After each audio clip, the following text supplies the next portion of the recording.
Hello, everyone, and welcome into the 3304 Sports Podcast. It's been a little while since Andy and I have been here. Jake Lyman, Andy Loce. We did the first podcast here for 3304 Sports, and we are back with another great one here right before the holiday season. And there's a lot to talk about, Andy. We've got college football winding down, championship games this weekend, college football playoff decision comes on Sunday. NFL season's winding down, some playoff races heating up. Back in our first podcast, we had a little bit of a prediction game talking about who would win each division. We'll take a look back at that and how we did, the mistakes we made, maybe eat some crow on the predictions that we messed up on. We'll look at some key matchups coming up this weekend, Week 14, a big week, a couple of big games. And then we'll do a quick little college basketball early season recap of what's happened so far, some big games, some big upsets. And tonight in Castle Coliseum, just down the road from us, where we are recording in the Moss Arts Center, Virginia Tech will take on the Duke Blue Devils, not the Blue Devils, the Duke Blue Devils in an early season ACC matchup. Should be a good one. Virginia Tech has won the last 3 games against Duke in Castle Coliseum. Andy, good to have you back on. I'm excited. I mean, it's been a long time. It's been 3 months since we've done this, and I'm excited to be back. Yeah, the temperature has changed quite well here in Blacksburg ever since our last podcast. It has went from early fall temperatures. We had that feeling of football in the air. Now it's kind of gotten cold, and now we're in the midst of, we just finished roughly the first month of Virginia Tech basketball, and we got ourselves a great matchup here in Castle Coliseum today. But, you know, football is still the center point of the sports world, and you're right, this weekend has loads of great games, starting even tonight with the Pac-12 championship game, going all the way into Sunday night, where there'll be a good matchup as well between the Seahawks and the Rams. It's going to be a great NFC West matchup as well. So, you know, a lot of great sports this weekend. I know final season's coming up around us, so it's going to be really hard for us to really, focus on our studies while there's so many great football games on, so let's get into it. Yeah, exactly. It's gonna be a fun weekend, but also maybe a little stressful weekend for us students. Still having to get ready for finals season, but also trying to enjoy what a great weekend it's gonna be with championship Saturday and then another great NFL Sunday. We'll start with college football playoff, getting ready to happen again. One thing I want to mention: no Alabama. Finally, we will not see Alabama in the college football playoff, and I know pretty much everyone outside of Tuscaloosa is happy about that. Yeah, it's going to be such a weird look when you see the top 4 and Alabama's not even going to be on that screen, because they've been such a dynasty when it comes into college football, and they've had so many great teams in the past that have carried them into that top 4, and even before that, they were a top 2 team in the BCS National Championship games. This is going to be interesting for college football. I mean, you have new teams coming in. You have 2 SEC teams that are currently in the top 4 right now that are not Alabama. So that's good to see from the SEC's point of view that, hey, we're just more than Alabama and everyone else when it comes into late December and early January football. But I think it's also going to be kind of a sad note, Whenever a dynasty kind of goes away, it's always like, man, you really have to respect what they had in the past. Like, look at the Golden State Warriors right now, for example. They are awful. They don't have a strong team around them whatsoever. And this is a team that went to 5 straight NBA Finals. And now they're in the bottom of the Western Conference. But that's not like Alabama in this case. Of course, Tua getting hurt played a strong role in Alabama not being able to finish as strong that they have been. And, Auburn was able to take advantage of that and win the Iron Bowl. And, you mentioned right about the Tuscaloosa with they're kind of happy outside of Tuscaloosa about it, because I know people just want to see change every now and then. It happens in most of college sports where it always seems like there's 1 or 2 teams that are always the dominant team when it comes to week in and week out. So I think it's going to be very interesting to see about what teams are going to take advantage of no Crimson Tide this year. Yeah, the Alabama kind of falls into that same category. You mentioned the Golden State Warriors, the New England Patriots, the New York Yankees, I think would all fall in that category, where they have just been so dominant over a stretch of time that fans of other teams don't want to see them continue to win. And it seems like the only team that we're still waiting on to fall apart is the New England Patriots. We'll get into that a little bit later. But yeah, Alabama's not going to be in the college football playoff, which leaves us with a little bit of an odd field, and you mentioned two SEC teams in there. Let's start there. The SEC Championship, possibly the most important game of the season so far, if you don't count maybe LSU Alabama earlier in the season. But the winner of this game, obviously guaranteed to go to the college football playoff, probably as the 1 or 2 seed, depending on how other results fall. But do you think that if LSU loses, they're still going to be in? I would think they would be a one-loss team and the only loss to a team like Georgia. Yeah, I honestly come into the college football playoff thinking that there are 2 locks. I think Ohio State and LSU are locks. Because with the college football playoff putting Wisconsin number 8, that kind of puts Ohio State, if they lose, that would be kind of a good loss. But that's later on in the Big Ten. SEC Championship, this is definitely the game of the day. Because on the outcome of this matchup here today will determine how the other teams fare. Before this game kicks off, the Pac-12 and the Big 12 champion will be decided, which are the 2 games that determine who would get in if Georgia was to lose. So if Utah wins tonight and then Oklahoma wins tonight, they're like, oh, man, we got to watch the SEC Championship. But if Georgia wins, it's pretty much, oh, man, we're not going to get in unless Clemson were to fall. So this one's huge, but I definitely think you're right. LSU is a lock, in my opinion, as well. And I think if Georgia, which I kind of feel as if they can really match up well against LSU, if they're able to take advantage of the weak LSU defense, which is the weakness of the whole Tigers roster, they will get into the college football playoff. And I could see them maybe jumping over Clemson and LSU into that 2 spot. Because I think we look at Georgia, they have, out of all the 4 teams in there, they have the worst loss. They actually have the only loss, and that's to South Carolina. So I definitely think they still have the right to say that, hey, if we win this game, we're the top 2 team in the nation. And I do think the Bulldogs are able to pull this one out. I just have a feeling about their offense in this matchup as well, and I think they can go into, it's always nice for them. They're always, SEC Championship game is always in Atlanta, and it's not that far away from Athens, Georgia, so it always helps about that case. Yeah, it definitely could be kind of a home game for the Georgia Bulldogs.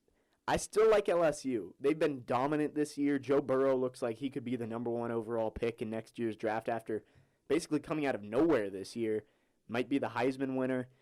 But that game's going to be interesting. I mean, it's going to be a weird weekend, I would think, because there's just so many balls still up in the air with the college football playoff. There are 4 teams in there right now, but it could be a completely different group come Sunday night.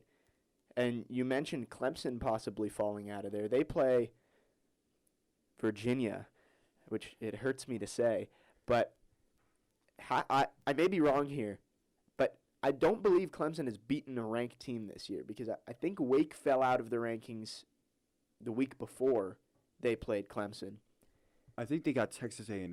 You're right. They played Texas A&M the 2nd or 3rd week of the season. So I was wrong there, but Clemson just hasn't had that tough of a schedule. And I'm not saying Virginia is a world beater out here that's going to come in and win, but they've got a quarterback who, like we saw against Virginia Tech last week, can change the game with his legs.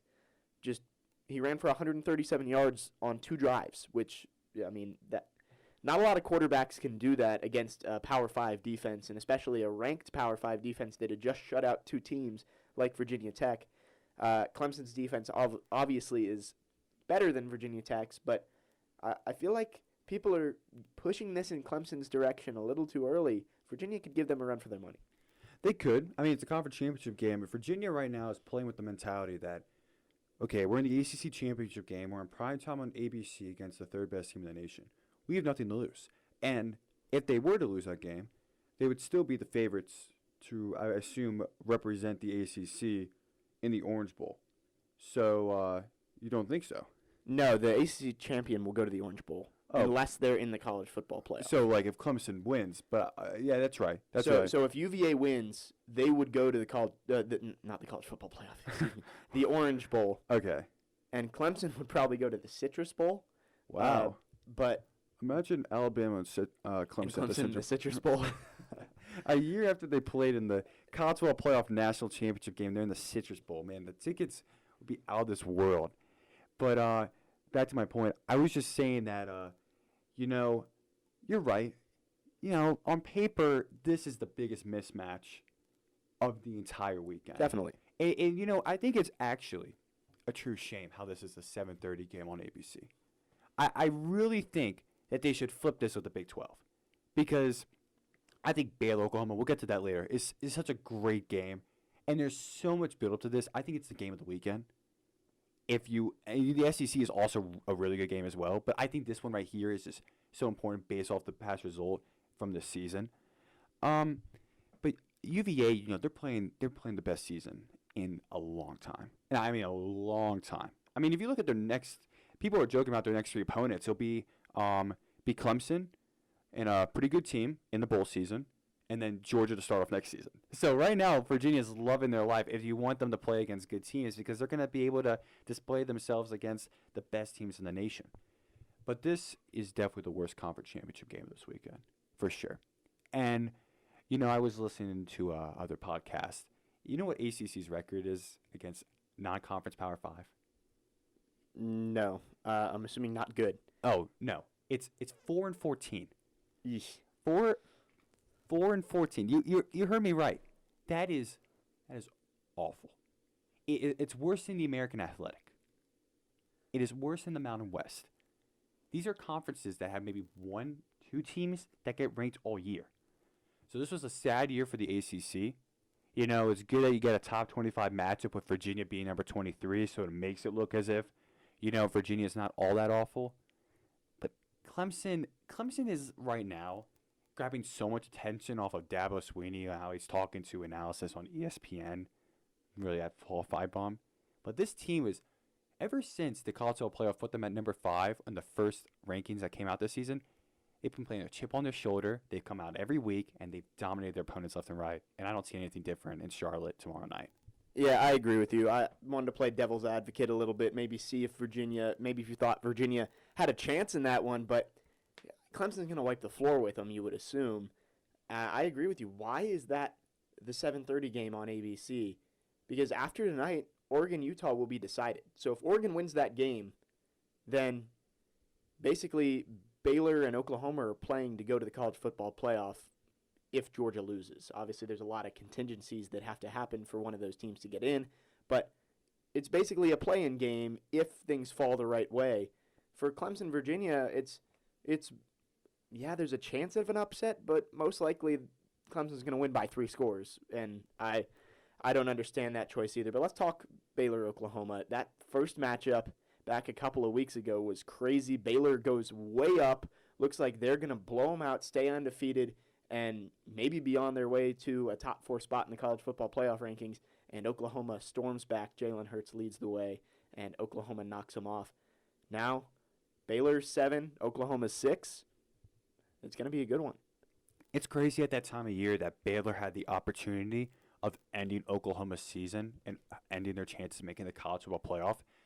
And now, only 3 weeks afterwards, they had the opportunity to do it again. Now, look at that first matchup. Baylor was dominating. They were able to expose Oklahoma's defense early, and then it was a coaching malfunction. I don't know what happened. I don't know if it's just the score. It just seems like the score of 28-3, Jake, is just, you never want to have that lead. It's almost as if it's like being up by 2 goals in hockey. It's like you never want to be in that position because something always seems to happen to you when you have that kind of lead. And, Baylor was pretty much to say, like, they threw that game away. That was definitely a game that they threw away, and they had an opportunity of really making an impact in college football playoff. So they go unranked. Not unranked. They drop in the rankings massively. They win again next week. I can't recall the opponent, but they jump back up to 9, which means the college football playoff looked at Baylor and said, we might have overreacted on that Baylor loss and put them up there, and then a week just demolish Kansas and move themselves up. So Baylor has a really good opportunity. And Oklahoma right now, they just always seem to way to find themselves in the playoff. I mean, we always talk about, oh man, the Big 12, it's not that great of a conference. This year it's not that amazing. Baylor and Oklahoma seem to be the 2. I mean, Oklahoma State, Kansas State, and Iowa State, they're always like consistently bowl eligible. So it wasn't really the greatest year in the Big 12, but Oklahoma seems to always find themselves in this mix. And for this matchup, I don't know. I just see Baylor coming out and saying to themselves, this is not going to happen again. I think they're just going to come into that stadium and they're going to win it. I think they're going to just end Oklahoma's season or any chance of making the college football playoff at least at AT&T Stadium on Saturday. I got the Baylor Bears. I agree with you. I think Baylor, they feel like they let one get away against Oklahoma because they'd probably still be undefeated right now had they won that game. And at the very least, they're fifth. I would think they leapfrog Georgia, and they're fourth in the college football playoff. They might be 3. I think they would have they have a better resume than Clemson. It's possible. I mean, Baylor would find themselves firmly in that spot, and all they would have to do is win the Big 12 championship, and they would find themselves in the college football playoff for the first time. But instead, they've got to win, and they've got to see a lot of stuff go their way. Big question for you here. We're going to get into the Pac-12 championship in a second, but if Utah beats Oregon, but Baylor beats Oklahoma, and Georgia loses, who gets in? You see, that's like the craziest scenario. I'm going to tell you this. That committee does not want that to happen. It would be tough. The committee does not want to have their backs against the wall and feel as if, man, we got to put someone in there. And someone's going to be upset. For me, I would have to say, I would have to listen to the rankings, what they're saying right now. I would have to say that Utah, they're 5. They did their job. They won their conference title game, and I think they get in. I think Utah will get in that case, and I think it would be good for the Pac-12 as well. They've only won one game in all the college football playoff history, and what is this, the 5th, 6th year of it now? This will be close to 6, maybe even 7th. 2014 was the first ever one. It was. So this is the 6th edition of it. Yeah, the only Pac-12 win, Marcus Mariota over Jameis Winston in the Rose Bowl, I believe. It was, yeah. And everyone was like, oh, man, Oregon's really good. And then Ohio State had this running back named Ezekiel Elliott, I think. I don't know if I've heard of him. Yeah, so that's how they kind of won that one. But then Washington goes in, plays against Alabama in the Peach Bowl. Nothing happens there. Yeah. And so now Pac-12 has an opportunity now to go into this and think of themselves. We had the 5 seed right now. And personally, if Oregon were to beat Arizona State, I think what it would really be is 5 against 6, and then Big 12 championship being 7 against 8. So I think the Pac-12 winner would have gotten the automatic guarantee. Exactly. There would have been no chance that the Big 12 winner gets in. But Utah, I mean, they got hurt pretty badly by Oregon losing to Arizona State. Mm-hmm. If Oregon wins that game, like you said, it's an automatic bid for Pac-12 if Georgia loses. It would be like a college football playoff quarterfinal. It would be one of those play-in games. You know, you win that game, you're in the college football playoff. Exactly. So that's what it would be like. But now with Oregon being ranked at 13, it said the committee is like, well, you know, they're not as great as Florida. And like, well, Florida's not even playing the conference championship game this weekend. They're like, I believe they're on 11. So I still like Utah. I still think Utah has done their job. I mean, you look at what they've done. They have one loss. It's at USC. And at the time, we really didn't know what USC was all about. But they didn't even end that bad. They finished 8-4 in the year. They're ranked. If Utah would have lost to Colorado, USC would have been the Pac-12 championship game. So it's not like Utah lost to a really bad team. They lost to a pretty good team in USC. Yeah, I mean, you could even make the case that Utah should be ranked above Georgia. Georgia may have a better win here and there, but Georgia also lost to South Carolina. Mm-hmm. They both lost to USC, actually.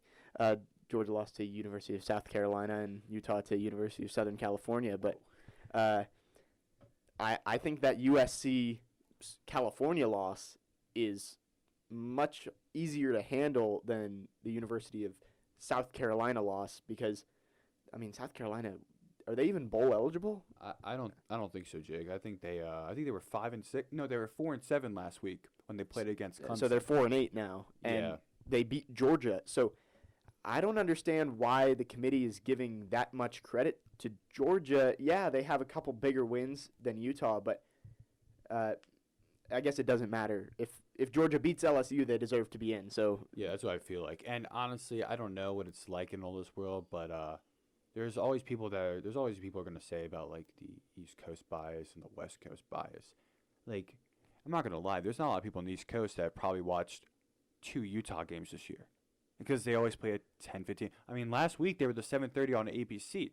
So people saw them play for the first time maybe this whole entire season, but other times, you know, they're not being shown on good times. They're being shown at 10 p.m. on the Eastern Standard Time, and people who are into college football may be like, you know what, it's I don't want to stay up for the whole game, so I might watch the first quarter, I might go to bed. So, they don't get the amount of expression. I mean, not expression, but amount of exposure as Georgia might have. And Georgia, it might come down to TV deals as well. With being on CBS and everyone seeing Georgia. I don't know what goes through the committee's mind, but I just personally think they're saying to themselves right now that the SEC is better than the Pac-12. And you take a look at their one losses. I think Georgia beating Notre Dame, beating Florida is better than what Utah has done on the Pac-12. But Utah will have a quality win if they're able to win tonight against Oregon. That'll be a big game, Pac-12 championship tonight, and could decide whether that Baylor-Oklahoma game ends up being a pseudo play-in if Georgia was to lose. One more game we got to look at, and Ohio State-Wisconsin. Is there any chance Wisconsin wins this game? And I know you said you think Ohio State's a lock either way, and I tend to agree with you. I think they have the resume. You beat Michigan, you beat Penn State. Even if you lose to eighth-ranked Wisconsin in the championship game, they would probably still be the 3 or 4 seed. Yes, I do believe that. I do think that the farthest they can drop would probably be 3, honestly.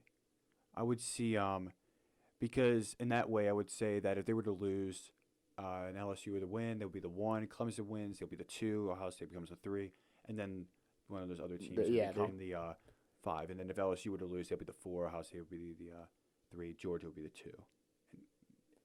Or Clemson would be, that's way too much math. I'm sorry. I'm just picturing all in my head. No, right now, I honestly think that Vegas is not giving this a good game. Right now, it's like 16.5, Ohio State. Like, Ohio State's good. Ohio State embarrassed Wisconsin. But, Ohio State might be looking ahead a little bit here. And I think Wisconsin thinks to themselves is that, we're the 8th best team in the nation, and no one's talking about us. And they're thinking, if we win this game, we get to go to the Rose Bowl and play against either Utah or Oregon, depending on results that happen. So I think Wisconsin's going to come in this game. They're going to give a good fight. But I just think Ohio State is just too dominant. I think they're the best assembled team in college football this season. I agree with you. I mean, they have 3 Heisman candidates.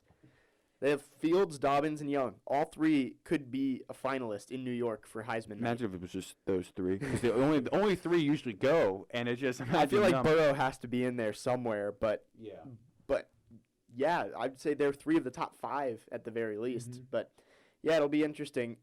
Again, devil's advocate here. One last question before we go into maybe some NFL talk. But in this scenario, I'm going to make up. Wisconsin beats Ohio State. Oklahoma beats Baylor. Utah loses to Oregon. Georgia loses to LSU. Any chance Wisconsin sneaks in? No, I don't think so. I'm gonna say we could go to the extremes here, but I don't think that the college football playoff would look at Wisconsin's win and be like, man, that was a really good win. I'll put them at number 4 in the college football playoff. But they beat the number 1 team in the country, which I feel like would get more. That it might allow them to leapfrog Baylor or Oklahoma. That is true. I think what's really big about this Baylor-Oklahoma game is if Baylor wins it, it would be as if they said, all right, college football playoff committee, we had 1 loss. You're right. But guess what? We beat that team that we lost to. And we beat them on a neutral site when we lost them at home. So, in that case, we won in a more difficult environment. So that's why I think that. And I'm not going to lie with you. I didn't even really give my prediction. I think Oregon's going to win tonight, too. I think that they're going to beat Utah. I just don't know how they're going to be. And I say Utah's been dominant this season, but it just seems as if, like, oh, man, Utah has a chance to get in the college football playoff. They're just going to not make it. I just feel like it's just, like, already seeing it tomorrow where it's just Baylor, Oklahoma, winner gets in almost kind of scenario. Yeah. So, I don't know. That's me just looking in the future right there. So, no, I don't think Wisconsin makes it. Short answer right there. I don't think they have any chance. Again, I don't think they do either. Just wanted to bring it up. And last thing, college football-wise, what would be your favorite scenario, your favorite 4 teams to get in that have a chance? Ohio State would be fun to watch. LSU has been dominant all year, so I would enjoy that. I do like seeing some ACC representation, so I would go with Clemson. And I would like Baylor. I mean, the one team that I just feel as if that deserves like the most like applaud for what they've been able to do is the Baylor Bears. They were at the bottom of college football 2 or 3 years ago. And they were able to build up this program, go through all those legal issues. It was not even like focused on football at one point, but they were able to get bowl eligible last season. They're going to 6-6, and now look where they're at now. They're one win away, hypothetically, one win away from the college football playoff. It's quite a turnaround. Now, will Baylor have any chance against Ohio State? We'll leave that one up for debate if it happens. But I just think it would be really cool to see Baylor. It'll be one of each conference as well. So that'd be really cool to see like diversification. I really like Georgia as well. I think they're also a really cool team. But if there had to be Georgia and LSU in the same college football playoff, I think that would kind of take away some of like the spread of wealth across the conferences. I just don't like seeing the same teams in every year. I mean, we see Ohio State, Clemson, Oklahoma, Alabama, Georgia. Those are the 5 teams that are usually consistently in the mix for the college football playoff. I don't want to say this because this would mean that UVA would win, but I would like to see Ohio State, LSU, Utah, and Baylor. I think it would be cool, and people will say to me that you're asking for 2 blowouts in the semifinal games. Ohio State, Baylor, and LSU, Utah. But what if you don't see 2 blowouts? What if the upset happens? I'm a big underdog kind of guy. I like rooting for the underdog. So that would be my scenario that I'd like to see, even if it means UVA beating Clemson. So as you can see by the 25-minute conversation we just had about the college football playoff and championship games, College Football Playoff Committee has a lot of work to do with all this chaos still going on. Yeah, we get to talk about it. They got to be the ones that make sure that everything's going to be happy about it. People aren't going to be happy about it. There's going to be one. If Utah wins and the Big 12 champion, and if they take Utah, people are going to be upset about the Big 12 champion not getting in. And the Big 12 champion gets in, people are going to be upset about Utah not making it. So, a lot in the hands. And then be Georgia Bulldog fans. With any result, they still feel like they're worthy to get in. But just so much on the table. It's gonna be fun to see. The next 36 hours? No, next 48 hours will be fun to watch of how the results go and how the committee selects the top 4. Yeah, you'd think the committee's rooting probably for Ohio State, Clemson, Georgia to take care of business, and then you've got your 4 teams. You're good. Yeah. Nothing else matters. So we'll see what happens on Saturday, and then Sunday. The decision is made, I believe, at noon is when the college football playoff rankings come out. Before like the 1 p.m. kickoffs of NFL. They kind of do it really nice. So from that transition to this transition, let's talk some NFL football. First, we mentioned that we did the podcast, Andy and I did, right before the NFL season started. I believe it may have come out the day before the NFL season started, or the day after the kickoff. Yeah, game. I think we filmed it on Wednesday, right before and the it came out Bears Friday. And Packers. Yeah.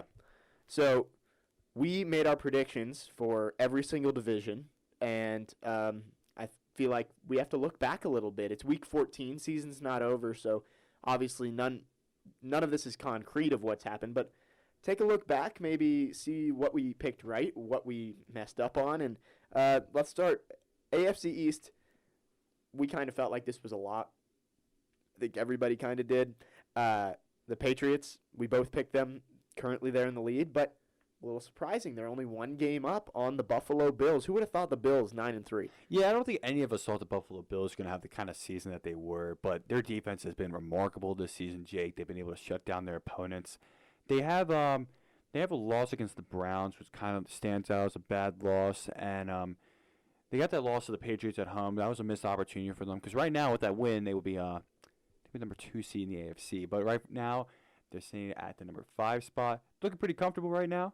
They got 2 games over the Steelers, who are on the 6th spot right now in the wild card. So I think this has been a very successful season for the Bills, but interesting to see. I feel like right now both teams are trending in different directions. I think the Patriots are kind of going down. The Bills are kind of going up off that Thanksgiving win against the Cowboys. Bills do have a tough schedule coming up. We'll talk about the playoff races in a little bit, but the Bills facing Ravens, Steelers, Patriots, back-to-back, all three playoff teams in the AFC. That's going to be a little bit of a tough stretch for them. Let's look at the AFC West. This is where I have to eat some crow. Andy picked the Chiefs, who currently are in the lead. 8-4, I believe, is their record. Yes, right now, yeah. I picked, this is not San Diego, the Los Angeles Chargers to not only win the AFC West, but also to represent the AFC in the Super Bowl. And they are 4-8 right now. They've chargered a lot. I believe that's become a verb, chargering something, which is blowing it at the last minute. We can talk about last week where they tied the game with the Broncos and committed pass interference down to the 25-yard line. Brandon McManus hits a game-winning field goal. Even the Titans game, Melvin Gordon fumbles on the 1-yard line, and the Titans pick it up and win. So they're 4-8, and I have to eat some crow for that and say that I was wrong. I thought the Chargers had possibly the best built roster in the entire league. Phillip Rivers, Melvin Gordon, good weapons, decent offensive line, and a defense full of playmakers. And I was very wrong. Phillip Rivers has not been good this year. Neither is Melvin Gordon. And they're 4-8. So there goes my bold prediction from the beginning of the season. What I did see about the Chargers was the loss of Derwin James in the first two-thirds of the season. We can say that? First two-thirds was a rough mark. That's not going to help out in any way with that injury.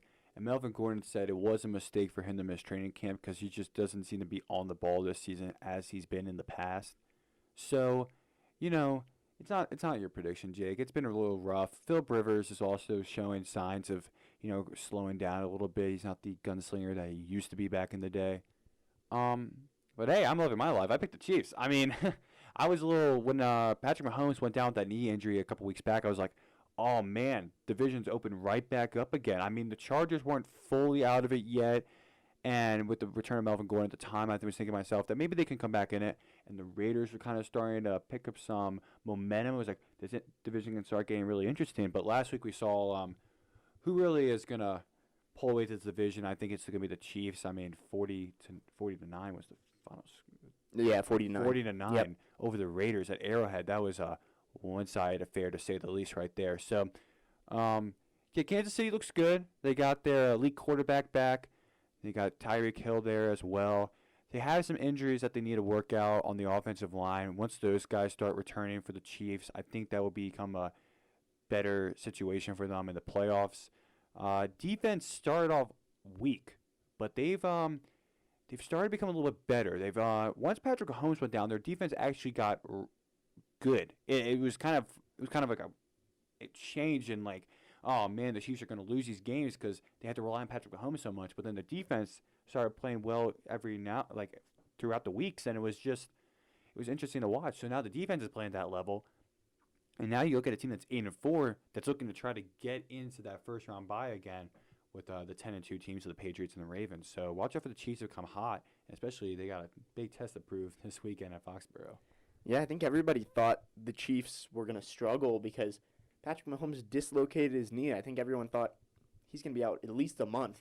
He came back, 2 weeks later, 3 weeks later, and played, and the Chiefs still 8-4. Like you said, defense has stepped up. So we'll see what the future holds for the Chiefs. Looks like they're going to wrap up the division. They've got a 2-game lead on the Raiders with just 4 to play, and they've beaten the Raiders both times, I believe, so they own the tiebreaker. Going to be tough for anybody to catch the Chiefs in that division, so it looks like you're going to be right with that one. 2 for 2, at least right now with the Patriots and Chiefs. They play this weekend, so somebody's taking a loss this weekend.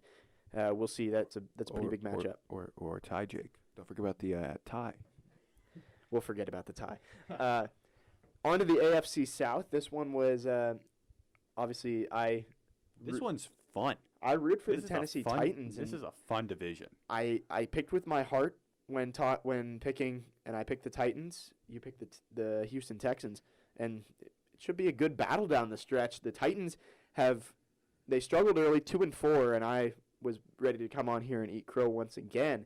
But instead, they've won 5 out of their last 6, including a 14-point win over the Colts last week. 1 game back of the Texans, and those teams still play twice the rest of the season. This will be a good finish, especially if the Titans are able to knock off the Texans a week from Sunday. Yeah, I still am firmly in the idea that the Texans are going to win the division. I think last week's game really gave me a new look on what the Houston Texans were. They played amazing. I don't know you don't want to hear that, but they played amazing against a solid Patriots defense, and they really stepped up. Deshaun Watson, he has shaky weeks every now and then, including against the Baltimore Ravens a few weeks back, where that was kind of that wasn't the result you were kind of expecting, and then this one was like I wasn't expecting that result from Deshaun Watson. So he has some shaky weeks. So I think this comes down to the schedule of how you look at it. Texans have a much easier schedule than the Titans. Right now, the Titans are dealing with the Raiders this week, Texans, Saints, and then Texans again. I don't know. The first one is on the road, so the season will end at the Texans. So, in any case, if the Texans were to lose that game against the Titans, they'll have a chance at defending home turf. Titans have to go against, I already said the Titans, but the Texans have to go against the Broncos, Titans, Buccaneers, and Titans. So, Titans are the only teams that have to go against who currently have a 500 record. So, I'm feeling kind of good with that. And, it's a shame, honestly. I thought that both of us are going to be wrong because the Colts have looked good, but it has been some star talent that's kind of disappointed them. T.Y. Hilton not playing has disappointed the Colts. They're 1-4 when he's not there, and Adam Vinatieri is just not the same kicker this year. He has cost them some games this season, and it's been a really shame to see such a legendary kicker kind of go out like this because this will probably be his last December in the NFL coming up. Yeah, Vinatieri's legacy, if he had retired at the end of last season, probably as the greatest kicker of all time, and maybe he still has that legacy, but you have to feel like it's a little bit blurry right now just because of the way he's kicked this year. People are going to have a bad taste in their mouth when remembering Adam Vinatieri. I mean, he won a Super Bowl for the Patriots. He's been with the Colts. I believe he's the all-time leading scorer in the NFL, but he has been just about as bad as it gets for a kicker this year. And if he was anybody but Adam Vinatieri, he would not be on a team right now, but I feel like Colts just know they can't cut him. They have to just bear through it and get to the end of the season when he'll retire. But back to the race, I think obviously the Texans have the easier path. They've already won 3 division games, so they're probably going to have that tiebreaker. They will have that tiebreaker if they beat the Titans in either of the games. So they don't have to worry about that. But if the Titans are to beat the Raiders or the Saints, and beat the Texans the first time, that game in Houston, Week 17, is for the division, no matter what. I'm thinking of a flex. I think so, too. Titans going back to that flex like they were last season against the Colts. You remember that game, Jake? I do, and that was rough. But I was also looking maybe Week 16 might get flex, too. Saints and Titans. I believe the game right now is Bears. I can't remember the other team. Bears somebody on Week 16 Sunday Night Football. So Titans could be playing on Sunday Night Football back-to-back weeks. But, it'll be interesting. I would still pick the Texans. Not still. I picked the Titans early in the season. I would say that the Texans, the Chiefs and the Bears, I would say that the Texans are going to win the division. But it's not over. The way Ryan Tannehill and Derrick Henry have played, Titans have an opportunity. So we'll see how that goes. On to the AFC North. Both of us were wrong. We picked the Steelers. Steelers are in a playoff spot right now, and despite not having Ben Roethlisberger, which we didn't expect when we were making these picks, they're still in a playoff spot. So I still feel pretty good about my pick, but the Baltimore Ravens just unbelievably good. 1 seed in the AFC right now. Best team in the league. I would say that. I don't know if you would. Yeah, he is right now, I think he is the front runner, the clear front runner to win the MVP. The only other guy that I think has a good case with him is Russell Wilson out in Seattle. What Lamar Jackson has done this season is he's gone very untraditional of what quarterbacks usually do. I mean, we haven't, I don't know, this is a Virginia Tech great. This is the first quarterback, I think, since Michael Vick, where we're watching a guy who has the ability to throw the ball and to run the ball like no other. You could say RG3 had that kind of skill set, but his injuries were always just a thought of will he ever become that potential? But who knew this guy now is is a backup quarterback to this. Do you think RG3 has some influence over Lamar Jackson? Because I think in a little bit of a way that Lamar Jackson has gotten the help. Like, hey, how do you get comfortable with throwing the ball and running the ball? And then RG3 is like, you know what? I can help you out with that because that's what made him so great. That's what made him the second overall pick in the 2012 draft. I think it could have an effect. I think just having him there, and then Greg Roman's their offensive coordinator. He was with the 49ers when Colin Kaepernick had that great year, taking them to the Super Bowl. So I think it's a lot of factors. I think he worked hard on his passing ability in the offseason. If you listen back to the first podcast we did, I can be quoted saying, I'm not sold on Lamar Jackson as a passer. And I don't know 100% if I'm still sold that he is an elite-level passer. But I think his ability to run allows him to be an average to above-average passer and look elite because the defenses are so worried about his ability to run that they can't devote all of their resources to receivers downfield, allowing him to make those easy throws and look like he's a great quarterback. Even though his passing ability probably isn't top tier, he definitely is one of the best quarterbacks in the league right now just because of the way he makes defenses adjust. And I think all defensive coordinators are scared when they have to play the Ravens. That is true. I do think the Ravens are one of the best teams in football, though. They were the only ones that have beaten the Patriots this season. I mean, no, I'm not. That sounded really bad. Up until last week. Yeah, up until last week, it was like the one. It was the first game that like we saw like the Patriots were going to struggle against, but it was also such a. It was a blowout. The score was only 17, but I felt like it was a lot more in the Ravens' favor. So that was that's when I kind of knew the Ravens were something special. Their defense is also really good. Ravens have always seemed to have a good defense, so that stuck with them throughout all these years, and that's really helping them out right now. And I think you're right. Defenses just don't know what to do with Lamar Jackson. Like, how do we study film on Lamar Jackson? He can do it all. So that's why the Ravens have been so elite this year. But I'm still like, I want to go back to the Steelers just real quick. I always want to say about how their season has been like, how Mike Tomlin should be maybe talked about. Even though they're not the best team, there's definitely talk about how he should be the coach of the year. I know Sean McDermott of Buffalo. Yeah, he has a good case. But I think what Mike Tomlin's done with all these injuries and with Big Ben and Antonio Brown and Le'Veon Bell no longer with the team, they go out and get Minkah Fitzpatrick. Big turnaround, got a lot of confidence back in that organization. And if you look at their schedule, they only play they play the Bills and the Ravens. Those are the two teams they play above 500. But they got some easy games at Arizona and at New York Jets. So although they only have one more home game against the Bills, I think that this is a team that is built to maybe go 10-6. I see them winning one of those good games and then getting a nice, comfortable wild card spot and back in the postseason once again. And you would think the Steelers would have to be happy with that. Missing Big Ben the entire year, James Conner's missed a lot of time, Juju Smith-Schuster's missed a lot of time, missing some pieces on the defensive side, got Minkah Fitzpatrick like you mentioned. I've been impressed with what Mike Tomlin has done. I always thought Mike Tomlin was kind of benefited from having a lot of great talent over the years, and maybe wasn't the best coach, but he has impressed me with the way he's taken this team that not a lot of people believed in. I mean, Devlin Hodges, who was an FCS quarterback at Samford, is now leading this team in a playoff push. You got to give the credit to the coach there for getting that guy ready. And Steelers, they look like they could be in that wild card spot come January, and that'll be an interesting scenario. We'll talk about a little more about the AFC wild card once we get through these divisional races. Let's move on to the NFC. Another one where we were both wrong. In the NFC West, we both picked the Rams, and I think that would be pretty much everybody's pick coming off last year. The Rams went to the Super Bowl.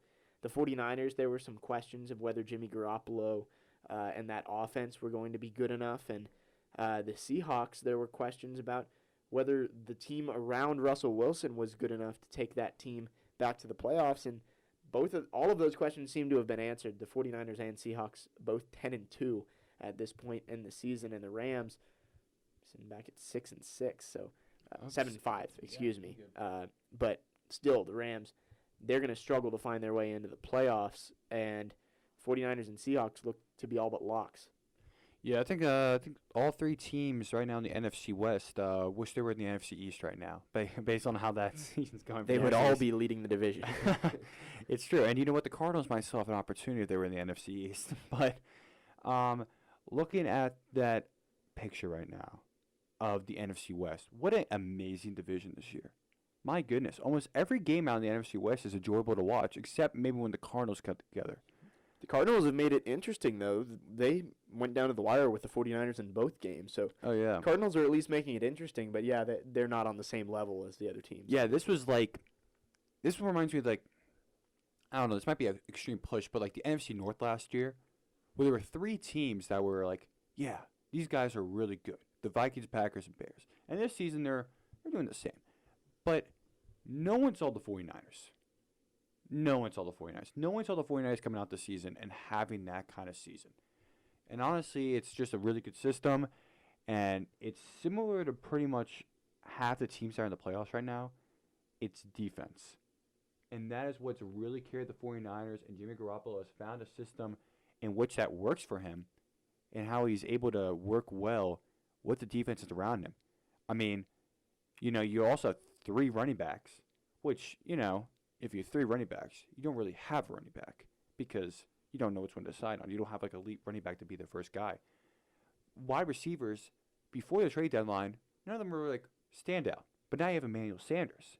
And George Kittle is the best young tight end in the National Football League. And even debate that he might be the best tight end in the National Football League of what he's able to do as a tight end on the receiving end of his job and on the pass blocking job as well, or run blocking as well. So I think that's what's really good about the 49ers. The Seahawks, I'm just always appalled by what Russell Wilson's able to do. This guy, whenever the lights turn on and the sky goes dark and you're playing against Russell Wilson, he's like, oh no. Russell Wilson is a different quarterback in prime time. He is elite in these 8 o'clock windows, and we've seen that every week, and we saw it this week against the Vikings as well, that able to put up 37 points against the Vikings defense. It was a really great performance, and right now, I think for the 49ers, just saying to yourself, how the heck are we 10-2, 4.5 games over the Cowboys, and we're going to go to Dallas and play them? I mean, right now, the 49ers want that bye. It's going to be a great race to see who gets that bye, and even then, right now, their swing is massive. They could be the number 1 overall seed in the NFC, or they could be the number 5. So it's going to be difficult. They're going to make sure that every game from here on out is going to be a tough one. It's going to be a good one. And you look at like the 49ers, they got the Saints, the Rams, and the Seahawks up on the schedule. That's really good. With the Seahawks, you got the Rams and the 49ers. Seahawks look like they have the easier schedule, so it'll be interesting to see how the 49ers, that young squad, goes up against some top talent. But I think Seattle's going to pull it out, honestly. But we'll save that for one later. Yeah, I think that the Seahawks will find their way to that division crown. It's just a tough schedule for the Niners. They have to turn around after a tough game on the East Coast against the Ravens in bad conditions where they lost on a last-second field goal and go play the number 1 seed in the NFC now. You go from the number 1 seed in the AFC to the number 1 seed in the NFC in the New Orleans Saints on the road once again. That's going to be a tough turnaround. I don't see the Niners winning that game. We'll talk about that later as well. But the Niners team, there's a lot of promise. That's a young team. There's not really any veteran on that team that you can look at that is going to be gone in the next couple of years, except for maybe Joe Staley on the offensive line. But that front on the defensive side, you've got Buckner, Bosa, Ford, Armstead. All 4 of those guys are young. And throw in 5th defensive lineman, former 3rd overall pick Solomon Thomas, who barely even plays, but still obviously has talent, that you're not going to find a better defensive front in the league. And I think the Niners are going to be good for years to come. We'll move on to the division. This is the only one that we can say we did get right. We both picked the New Orleans Saints. They have already clinched the NFC South, so congratulations, Andy. A pat on my own back for me. The New Orleans Saints will win the NFC South. The rest of that division is just bad. I don't even know if we need to have a conversation about this. The Saints are good. The Panthers, Bucks, and Falcons are bad. I just want to say one thing about the Saints. They look really good. Did I make them my Super Bowl pick? I did. They were my NFC pick. I don't know. I so think they might have been yours too. I think we're still right on that. I think we're still feeling pretty confident on that one as well. I don't know. Are you feeling confident on that, or do you feel like there's another team? Because I think the Saints right now, their offense is great. Drew Brees is looking just as good as he has in the last decade in the NFL, and the defense is Improving. yeah, let's just say that. It's a tough improvement, but it's a good improvement. I think Marshawn Lattimore is doing a great job. You know, I watched him in Thanksgiving against the Falcons, and he just shut down Calvin Jordan Ridley. had 4 sacks in that game. Yeah. Oh, man, that Falcons offensive line, man, that was – the Saints got some good stats off of that game, that's for sure. Yep, Saints are going to be in the playoffs. They will host a playoff game, probably going to get a bye already at 10-2, and then on to the opposite of a good team, the NFC East. Not really anybody in that division is a good team, but somebody has to make the playoffs. They do. Andy, could this be the first time since I believe it was the Seahawks back a couple years ago, the Beast Mode game, where a 7-9 team slips into the playoffs? Because the Cowboys lost last night; they're 6-7. Eagles are 5-7, and don't even want to say it, but your Redskins, 3-9, are technically still alive in this division. I won't go 7-9. I'm feeling more of an 8-8. I picked the Eagles. Yes, you did. You picked the Eagles. I picked the Cowboys. Yeah. So this season I've been kind of like, well, I kind of want my prediction to work out. I mean, there's been no repeat NFC East division winners since like 2004, 2005 with Donovan McNabb. And there was a point in the season where I was like, it's going to happen. The Cowboys are good. Cowboys are really good. They're doing a great job on defense. Their offense is doing great. Dak Prescott's doing decently and enough, and Zeke Elliott's going off. And then all of a sudden something happened. And it was just like, well, what's happening? The Dallas Cowboys are just falling off the cliff right here, and they are struggling. Every team in the NFC East is struggling. I don't know what you think. I mean, the Redskins are the one that have won 2 straight games. That's the best. That's the best streak right now because, fun fact, whenever the Redskins have won, the rest of the division has lost. And all 3 weekends when it happens. So they made up 2 games in the last 2 weeks on the rest of the division. And we even made up a half game last night. So, and we didn't even do anything about it. So, that's something. But, man, no one wants this NFC East spot. You might as well make it a third wild card in the NFC. I mean, with the way that it's going right now, I think the Cowboys will pull it out. I really do. I think they're going to do it at 8-8, though. I think they're going to lose to the Rams next week. Make it 6-8, and then they got the Eagles and the Redskins. The Eagles-Cowboys game is going to be a big game, but it's possibly going to be between 2 teams that are under 500. It could be probably 2 6-8 teams. Maybe the Eagles will hop up to 7-7. They have the Giants and Redskins. Yeah. Even if they are 7-7, that game pretty much decides it. Oh yeah, for sure. Because the Cowboys did win the first meeting between the Cowboys and Eagles. So, Cowboys win that game, they would have the tiebreaker. So, that game in Week 16 pretty much is going to decide that division. But, yeah, like you said, it's going to be a big game between 2 teams that are both fighting to stay above 500.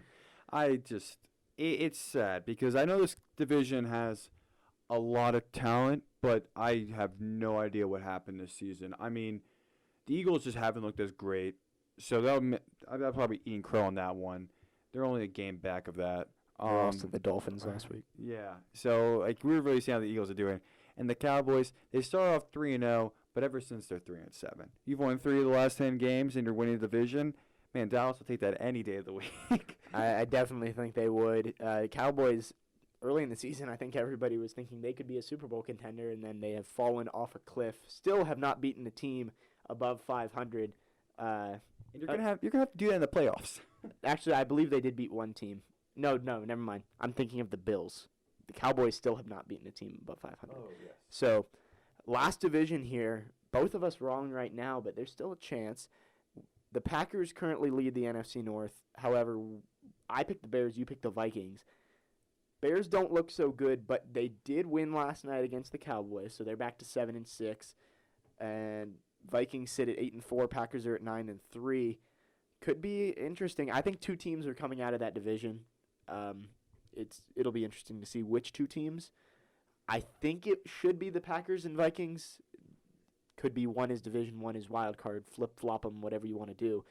But the Bears, 7-6, I guess there's a chance they could still sneak in there, but not a great one. Yeah, they look at their schedule. They have against the Vikings. They got one more against the Vikings. They got another one against the Chiefs and another one against the Packers. And that's in no particular That's order. tough. That's It's tough. Packers, Chiefs, and Vikings. That's the actual order of it. So that's going to be really hard. I still like the Vikings.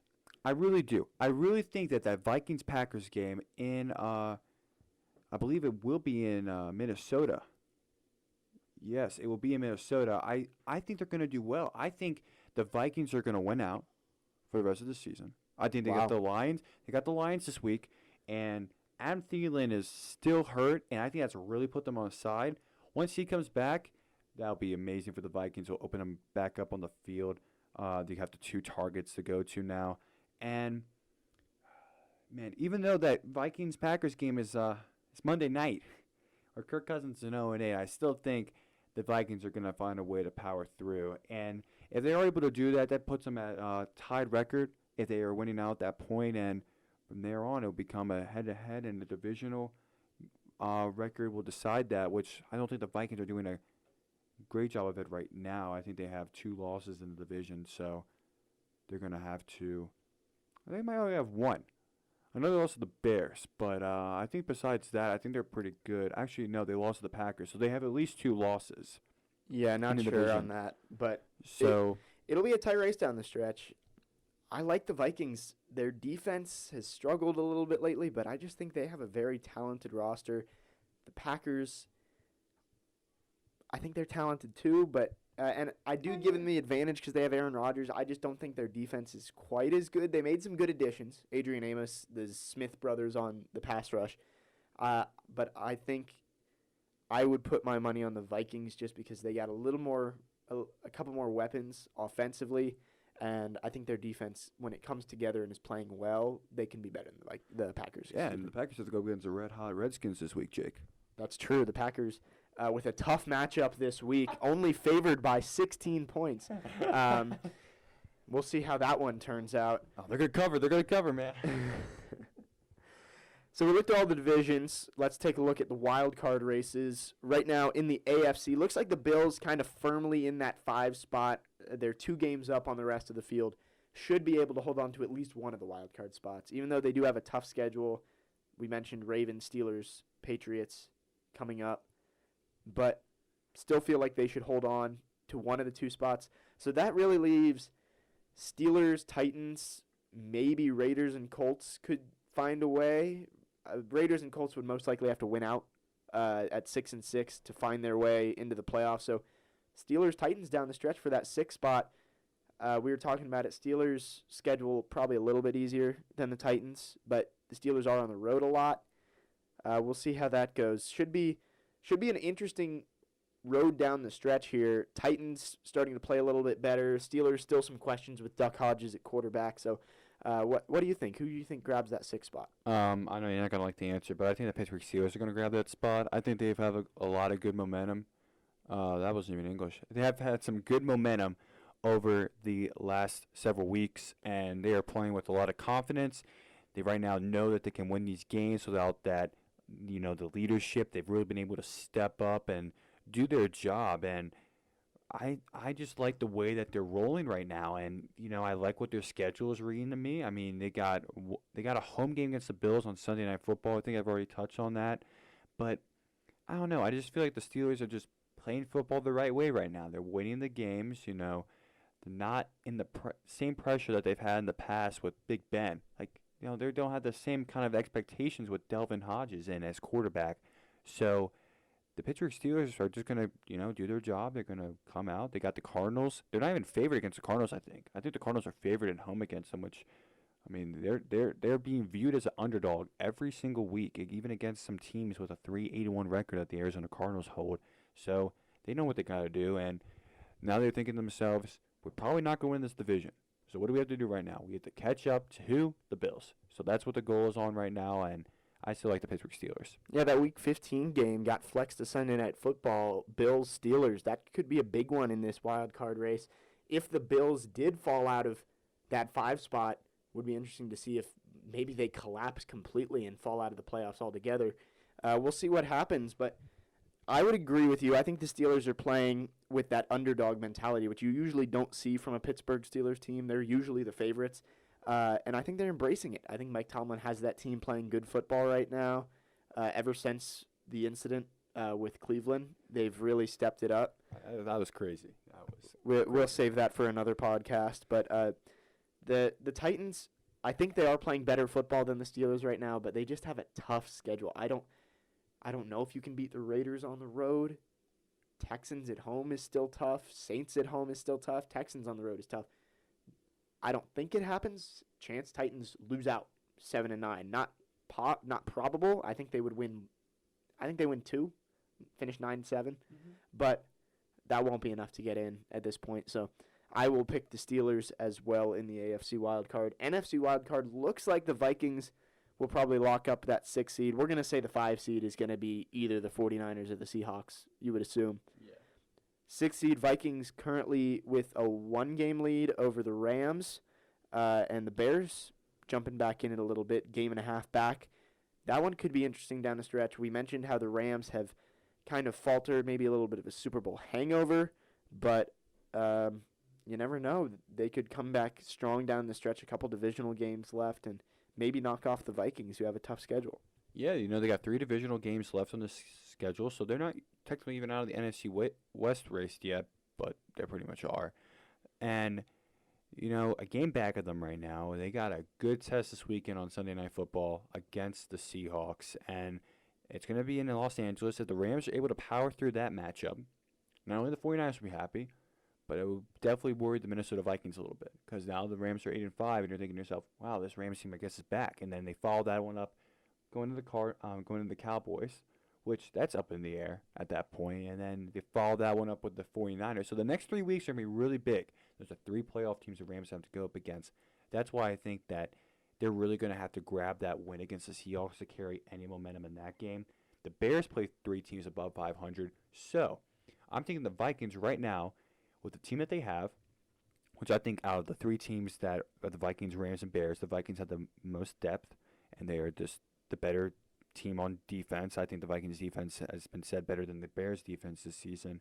And so that's why I think with the easier schedule, the better team, I think the Vikings are going to pull away with this wild card spot. And I still think that they're going to get that divisional one. So I think that it's going to be at the end of it, all said and done, the Packers are going to get that wild card spot. Yeah, I would agree with you. I think Vikings, Packers probably both going to end up in. I think we've got 5 of the playoff teams right now, and obviously the Rams could sneak back in. I think it's going to be Saints, Seahawks, Niners, Packers, Vikings, and then the winner of the NFC East will be in there somewhere, hosting a playoff game as probably an 8-8 team. But AFC probably a little bit more suspense. You're probably going to see Patriots, Ravens, Chiefs, but we could see some shuffling with the Bills, Steelers, Titans in the wild card spot, and maybe even throw the Texans in there if the Titans find their way into the divisional. Those 4 teams fighting for 3 spots, basically. Should be an interesting road down the stretch. Week 14 coming up on Sunday. We've mentioned it's a good weekend of football. Rapid fire, let's go with some picks in 3 key matchup. Andy, Chiefs, Patriots. Is that New England? I think that this is going to be a great matchup. When I saw the schedule come out back in April, I was definitely excited for this matchup. Not the matchup I was kind of expecting, though. I was expecting the Chiefs to be much better. I was expecting the Patriots to be pretty much, actually at this point, I was thinking that 10-2 is a really good record at this point. Patriots team is not the same that they are, though, in the past. Definitely not the same team they were in the AFC Championship game last year. So I'm going to give it to the Chiefs. I think the Chiefs are going to power their way through the matchup, get to that 9-3 record. Oh, excuse me, that would 9-4 record, and be a game back of the Patriots. And now they're on the coattails trying to make a push for the AFC first round bye. So give me the Chiefs. I'm going to go with the Patriots in this one. They're tough to beat in Foxborough. That's pretty much my only reasoning for it. I don't think the Patriots are better than the Chiefs right now, but I really can't pick against New England when they're playing in Gillette Stadium. Moving on, also in the AFC, Baltimore-Buffalo could be interesting there. Up in Buffalo, a New Era Field, I believe, is Buffalo Stadium, whatever it is. The Bills 9-3, Ravens 10-2. Could be interesting if the Chiefs beat the Patriots and the Bills beat the Ravens. All of a sudden, the Bills are tied for the best record in the AFC. And Jake, I think that's going to happen. Give me the Buffalo Bills in this matchup. I don't know why, but I just feel as if Bills Mafia knows how important this game is for them. It's against an likely MVP quarterback in Lamar Jackson. And Lamar Jackson last week played home against the 49ers, but of course the weather also played a big factor in that matchup as well, but he was able to display his full case of what he has. The Bills' defense is not being talked about enough. I think the Buffalo Bills are going to pull away with this matchup. I think this is going to be the game where everyone's like, how are the Buffalo Bills here? And then, whoa, the Buffalo Bills are here to play. And I think after last week's game against Dallas, they're feeling really confident because after that win, it got all the media on, oh, the Cowboys need to change everything. And then now they're like, well, if we do this against the Ravens this week, then we'll be like, oh, is Lamar Jackson really the MVP quarterback? Bills are just messing with teams right now, but they're doing it in the correct way.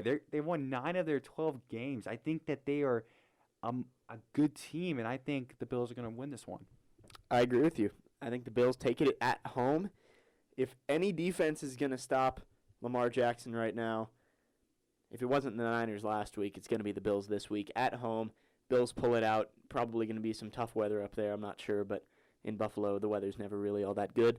So I think Bills pull it out, get to 10-3, and if the Chiefs do beat the Patriots, Bills all of a sudden, that Week 16 game against the Patriots, they could be playing for a first-round bye. On a Saturday, 4:30 on a Saturday, that game's going to be huge. Saturday NFL game with the Bills and the Patriots. It would be a Yeah, I love how they do that. When there's not a lot of bowl games for college starting yet. When the college football season ends, NFL Network takes Saturdays are wide open. And then last one, we'll go to the NFC. We talked about this. 49ers, Saints. I'm going to go with the Saints here. I mentioned it earlier. Niners coming off a tough loss on the road on the East Coast in tough weather. They're actually staying over there. They're practicing in Florida right now, and then they're going to head to New Orleans. Don't see the Niners pulling this one off. Saints are going to improve to 11-2 and move closer to locking up that first-round bye and home field advantage. I agree with you on that one, Jake. I think the Saints are going to pull this one out for sure. They look good. 49ers just... It's such an interesting team. Their defense is still so good, and it's going to be hard to see how Drew Brees is able to respond against that. I think that the 49ers are going to have to save their season, and when I say save their season, have a chance for a first-round bye, it's going to be this week. If they win and the Rams win, the 49ers are right back up to the number 1 overall seed. Right now, the number 5 overall seed in the NFC. So a big matchup this weekend. I just think the Saints are going to be too much. I think down in New Orleans, I already picked one road team to get the win. I'm not going to go with this one. I think the Saints win it. Yeah, going to be a good game, I think. I think the Niners will hang in there just because their defense is so good. But I don't see this game going anywhere but to the Saints. And that wraps up our NFL talk. That was a nice long conversation about the NFL. It should be a good finish in the NFL this year. I'm excited to see how these final 4 weeks play out. Mm-hmm. Obviously, we're heading to winter break soon, so probably won't be another updated podcast after that. But I'm sure we'll come back next semester and talk about how the season finishes up and maybe take a look forward at the off season and next season. Before we get out of here on this edition of the 3304 Sports Podcast, let's talk some college basketball. It's been a weird start to this season. It seems like no one wants to be that top team. We saw Michigan State start as the top team. They've lost 3 games since. Duke was the number 1 seed, or number 1 team for a while. First Kentucky. Kentucky was the number 1 overall team. They lost to Evansville at home. And then Duke takes it over. They lose to Stephen F. Austin at home. And now Louisville has taken over the number 1 team. And they convincingly beat number 4 Michigan last week. So maybe Louisville is the team, but just a crazy start. Like John Rothstein likes to say, not chaos, just college basketball. That is true. And it's remarkable how these top seeds are losing to mid-major schools. Evansville? They're in Missouri Valley Conference, right? But Evansville. They don't. They're in the Missouri Valley Conference, and They don't even get to the NCAA tournament that often. And then Duke plays against Stephen F. Austin. We know Stephen F. Austin. I know Stephen F. Austin because of growing up in Richmond, and they upset VCU not a couple years back, but maybe it's probably been 5 or 6 years now. It's been that long. So I've heard about the Lumberjacks, and they've been dominant in the Southland Conference for all these years. You're right. And it's funny is all these streaks are dying too of the non-conference winning streak, and it is Duke hasn't lost at home since 1999 and 2000. And it's like, what? That's 20 years they haven't lost to a non-conference team, and it was against St. John's in the Big East. So it was a meaningful team. But Stephen F. Austin ends the streak, and it's fun. I like this a lot better than what we had last year, where it was like Duke, Zion Williamson, R.J. Barrett, Cam Reddish, what a team, Trey Jones, and I'm not saying that as a Duke hater. Zion Cam. Yeah. Oh man. That was like on ESPN Plus. It was like again ISO cam on all three of the Duke players. And nothing wrong against ESPN. That's just what the consumer wants. They want to follow Zion Williamson. They want to follow R.J. Barrett. They want to follow those guys. So it makes sense. But this year's a different narrative. This year is look at these teams. Look what they can do. I mean, look at Louisville playing against Michigan, 1 against 4. And then Michigan State against Duke. Both teams kind of had some losses. And now Michigan State has their 3rd loss, and they're going to drop in the rankings once again as the preseason number 1 team. And their bad loss was against this school in Virginia Tech. So that's the one that's going to hurt them. And then, you look at teams that have won these games, like Virginia Tech. That win in November is going to play a big role in March. And then tonight, we'll get on in a bit, but this is also a big one that will be played in December that will have massive implications in March. So it's fun. It's exciting. The defending national champions lost for the first time this week. They don't even look that great offensively right now, so that one's up for debate as well. You mentioned Louisville. They've looked good. Michigan, they played great in the battle for Atlantis, but they come back to the mainland, and they're kind of like a little shaky. But and there's also some mid-majors I'm really excited about. I don't know if you count Memphis as a mid-major. They're in the American Athletic. I don't really count that. But you talk about teams like Dayton as well. VCU is going to be a good one as well. Let's see how Kentucky does in the SEC. And there's also a lot of players like Georgia. How are they going to do with Anthony Edwards? They didn't have a great Malley. They lost to but they lost to some good teams. They lost to Dayton and Michigan State, both of them were ranked. So that's not a failed tournament for them. Just a lot of exciting action happening in college basketball this season. It's going to be a great 4 months. Yeah, I'm excited. I think this is going to be a very interesting season. And then I think March may be one of the craziest tournaments we've seen in a while just because no team is dominant. There's no team that you see a 3 seed against a 14 seed and you say 3 seed's going to win easily. I think we could see a lot of double-digit seeds sneak their way into the Sweet 16 this year. Yeah, so if you're taking Bill Roth's Intro to Sports Media in the spring semester, you're gonna have a fun March Madness bracket to put together. Yeah, your grades are gonna suffer just because of how crazy this is. We talked a little bit about Virginia Tech basketball, and they played Duke tonight. Duke, again, has not won in Castle Coliseum since 2015. 3 straight wins for the Hokies in Blacksburg, but obviously this is a very different Virginia Tech team than the last 3. A lot of youth, not a lot of height. First, let's look back at Virginia Tech's season so far. Started with a big win over Clemson, then a couple of wins against teams that they should obviously beat. They took care of business at home. Then they go to Maui, beat Michigan State, Landers Nolly with a big 3 to seal it, but then kind of some struggles. Dayton and BYU handling the Hokies pretty easily. Some good shooting by BYU and Obi Toppin dominating for Dayton. How do you think the Hokies bounce back from those tough losses when their hype kind of peaked after that Michigan State game and has just dropped off a cliff? So I think that Virginia Tech, we talked about this before off the mic, they live and die by the 3.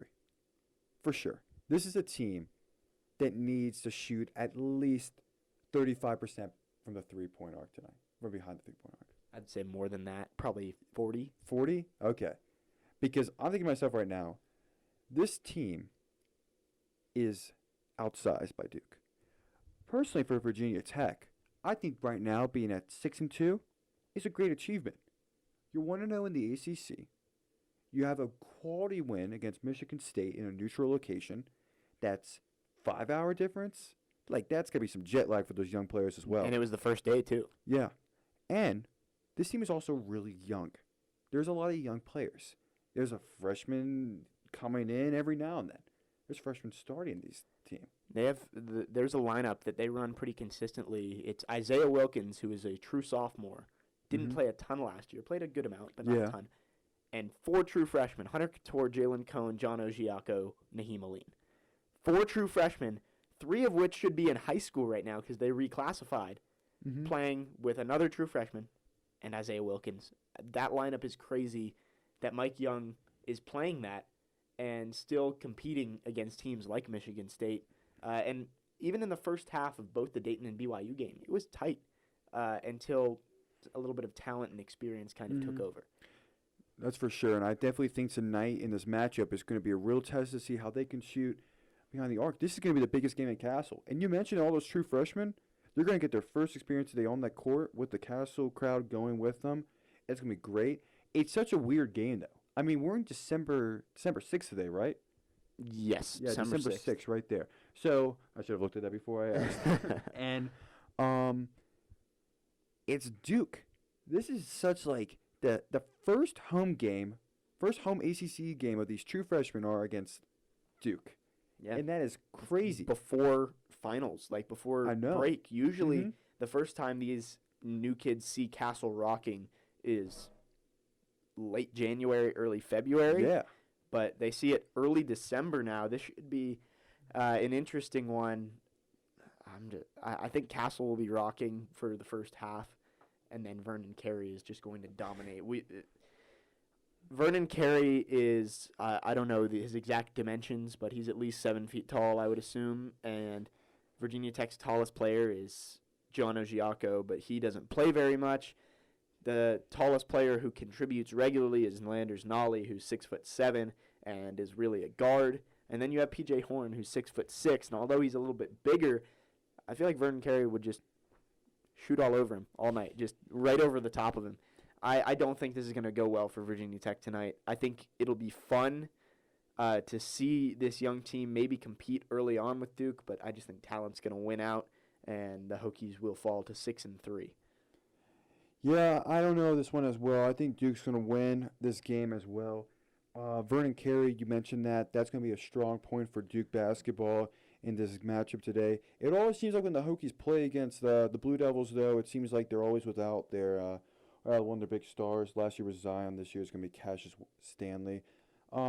Trey Devlin's coming back as well. It's a good message. But, I mean, look at what Duke just did at Michigan State. They dominated against Michigan State. And, of course, Virginia Tech fans can say, oh, we beat Michigan State as well. It's like, no, we didn't beat Michigan State like that, though. Like, we had a solid lead. Or, sorry, I'm saying, like, from first person. Virginia Tech had a solid lead.